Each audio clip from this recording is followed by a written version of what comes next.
Hello friends, ഇന്ന് ഞാൻ നിങ്ങളുമായിട്ട് ഷെയർ ചെയ്യുന്നത് നിങ്ങൾ ഈ വീഡിയോയിൽ കാണുന്നത് പോലെ തന്നെ ഈ ഒരു പ്ലാന്റ് ഇതേപോലെ ഞാൻ എങ്ങനെയാണ് നട്ടു വളർത്തിയത് എന്നാണ്. എല്ലാവർക്കും ഒന്നും ഈ ഒരു പ്ലാന്റ് പരിചയം കാണില്ല, കാരണം എല്ലാ വീടുകളിലും ഒന്നും ഇതില്ല. നഴ്സറികളിലും അധികമൊന്നും വാങ്ങാൻ കിട്ടില്ല. എന്നാൽ ചുരുക്കം ചില നഴ്സറികളിലൊക്കെ ഇത് വാങ്ങാനൊക്കെ കിട്ടും. ഈ ഒരു പ്ലാന്റിൻ്റെ പേരാണ് സദേൺ വുഡ്. ഇത് വളരെ സിമ്പിളായിട്ട് തന്നെ നമുക്ക് ഇതേപോലെ വളർത്തിയെടുക്കാൻ പറ്റും.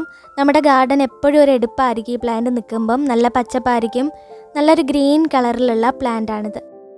അപ്പോൾ ഈ പ്ലാന്റ് എങ്ങനെയാണ് ഇതേപോലെ നട്ട് വളർത്തുന്നത് നമുക്കൊന്ന് കാണാം. അതിനു മുമ്പായിട്ട് എൻ്റെ ചാനൽ ആദ്യമായിട്ട് കാണുന്നവരുണ്ടെങ്കിൽ ഒന്ന് സബ്സ്ക്രൈബ് ചെയ്ത് ബെല്ലൈക്കൻ പ്രസ് ചെയ്ത് ഓൾ എന്നൊരു ഓപ്ഷൻ ഉണ്ട്, അതുകൂടി എനേബിൾ ചെയ്യാൻ മറക്കല്ലേ.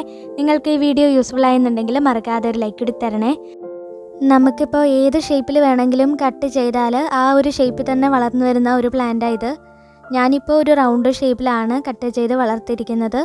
ഒരുപാട് ഉയരത്തിൽ ഈ പ്ലാന്റ് വളർന്നാൽ വലിയ ഭംഗിയൊന്നും ഉണ്ടാവില്ല. ഇപ്പോൾ ഈ കട്ട് ചെയ്ത് നിർത്തിയേക്കുന്നത് കറക്റ്റാണ്. ഈ ഒരു ഹൈറ്റിന് മാത്രം നിർത്തിയാൽ മതി. ഇതെങ്ങനെയാണ് നടുന്നത് നമുക്കൊന്ന് കാണാം. ഈ പ്ലാന്റ് നടാനായി ഞാനൊരു പോട്ടിൽ കറുത്ത മണ്ണാണ് എടുത്തിട്ടുള്ളത്. വളമൊന്നും യൂസ് ചെയ്തിട്ടില്ല. ഇപ്പോൾ ദാ ഞാൻ പ്ലാന്റ് എല്ലാം കട്ട് ചെയ്ത് കൊണ്ടുവന്നിട്ടുണ്ട്. ഇത് നമുക്കിനി ഈ പോട്ടിലേക്കൊന്ന് നട്ടു കൊടുക്കാം. വളരെ സിമ്പിളാണ് ഇത് നടുന്നത്. ഈ തണ്ട് വരുന്ന ഭാഗം ഇതിലേക്ക് വെറുതെ മണ്ണിലേക്ക് ഒന്ന് ഉറപ്പിച്ചു കൊടുത്താൽ മതി.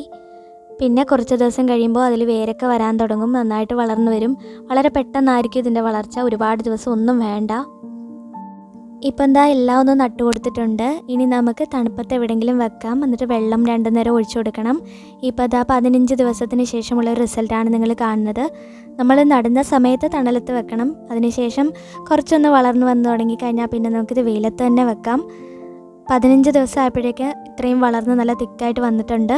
അപ്പോൾ എല്ലാവരും ട്രൈ ചെയ്ത് നോക്കണം. പിന്നെ ഈ പ്ലാന്റ്സിനെ കുറിച്ച് നമ്മൾ കൂടുതലായിട്ട് കുറേ കാര്യങ്ങൾ അറിയാനുണ്ട്. അറിയാൻ നിങ്ങൾക്ക് പറഞ്ഞുതരാം. വീഡിയോ മുഴുവൻ സ്കിപ്പ് ചെയ്യാതെ തന്നെ കാണുക.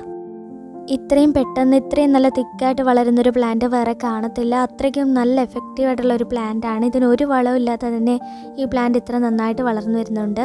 ഈ പ്ലാന്റിൻ്റെ ഇല നട്ടാൽ പോലും വേര് വരും. ഈ പ്ലാന്റിൻ്റെ തണ്ടാണ് നമ്മൾ നടുന്നത്. തണ്ടല്ല, ഇല വരെയും നട്ടിട്ട് അതിൽ വേര് വന്നിട്ടുണ്ട്. ഇത് നമുക്ക് ചിരട്ടയിലും പോട്ടിലും വെറുതെ നിലത്ത് വരെ നടാൻ പറ്റും. ഹാങ്ങിങ് പ്ലാന്റായിട്ട് വേണമെങ്കിൽ അങ്ങനെയും വളർത്താം. ഈ പ്ലാന്റ് കട്ട് ചെയ്ത് കൊടുക്കുന്തോറും കൂടുതൽ ബ്രാഞ്ചസ് ഒക്കെ ഉണ്ടാകും. സദേൺ വുഡ്, ആർട്ടിമീസിയ അബ്രോട്ടാനം എന്നീ പേരുകളൊക്കെ ഈ പ്ലാന്റിനുണ്ട്. അതുകൂടാതെ ലെമൺ പ്ലാന്റ്, കോള പ്ലാന്റ് എന്നൊക്കെ അറിയപ്പെടുന്നുണ്ട് ചില സ്ഥലങ്ങളിലൊക്കെ. പിന്നെ സൺലൈറ്റിൻ്റെ കാര്യമാണെങ്കിൽ സൺലൈറ്റ് നന്നായിട്ട് ലഭിക്കുന്ന ഒരു സ്ഥലത്തായിരിക്കണം ഈ പ്ലാന്റ് നമ്മൾ സെറ്റ് ചെയ്ത് വെക്കേണ്ടത്. എല്ലാ ദിവസവും 1 നേരം വെള്ളം ഒഴിച്ചാൽ മതി. ഇനിയിപ്പോൾ നമ്മൾ മറന്നുപോയി 2 ദിവസം വെള്ളം ഒഴിച്ചില്ലെങ്കിൽ പോലും വാടിപ്പോകത്തില്ല, ഒന്നും സംഭവിക്കത്തില്ല. ഇലയിൽ തൊടുമ്പോൾ നല്ല സോഫ്റ്റാണ്. ഏത് മണ്ണിലും വളരുന്ന പ്ലാന്റാണ്. എല്ലാവരും ട്രൈ ചെയ്യണം. വീണ്ടും പുതിയൊരു വീഡിയോയുമായിട്ട് കാണാം.